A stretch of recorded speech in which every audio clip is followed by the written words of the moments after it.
In this video, I'm going to show you how to fix iPhone battery drain on iPhone when updating to iOS 18. So in case you were having this issue when you updated to iOS 18 on your iPhone and your battery is now draining faster than ever and it's actually unbearable, here's how you can fix this. So the first thing I would like to say is that what's really important here is that Apple actually responded to the issue and they said that you have to allow the system optimization to complete in the first few days. So right after you update, some battery drainage that's bigger than normal is very expected, okay?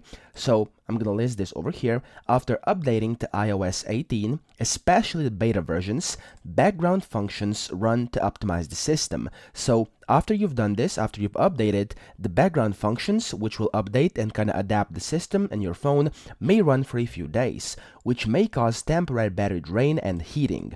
But don't worry, because you just have to allow it a few days for your phone to stabilize as these processes finish, okay? And once that's done, your phone should go back to normal. However, there is still some options you can take and some things you can do while these processes are finishing up and the update is being processed to kind of lower the battery drainage, okay?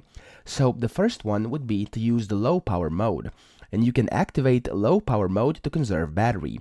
This disables non-essential background features like app refresh, notifications, and visual effects. Of course, this will make your phone kind of a little less smooth. However, just for a few days, I think you can handle it, okay? You can turn it on by going to settings and then battery or through the control center, okay?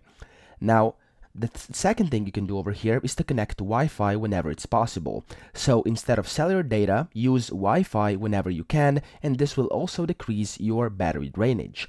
Cellular data consumes more energy, especially in the areas with poor reception and poor connection, so keep that in mind. Then, what you can also do is review app permissions. So you can check app permissions and restrict apps from using background location services, okay? You can go to settings, privacy and security, location services, and in there you can manage which apps can access location data and which apps cannot. Then what you should do is also enable auto brightness and auto lock, because enabling auto brightness will adjust the screen brightness automatically based on lighting conditions, which is a bit more optimal than you doing it manually and can therefore save a few percent of your battery. Now, you can also set a short auto lock time to turn off the screen quickly when idle. I think that's quite good, okay? So because if you have, let's say, a minute auto lock timer, then when you put down your phone, it will take a minute and it will always stay on for a minute more, and this will drain some more battery. Now, both these settings can be adjusted by going to settings and then display and brightness, okay? Then the last thing you can do, the sixth thing, you have to monitor battery usage. So you have to visit settings and then battery, and in there you'll be able to view detailed charts of app battery consumption. Then you have to simply identify apps that drain the most battery and adjust their usage or settings accordingly, which is pretty straightforward.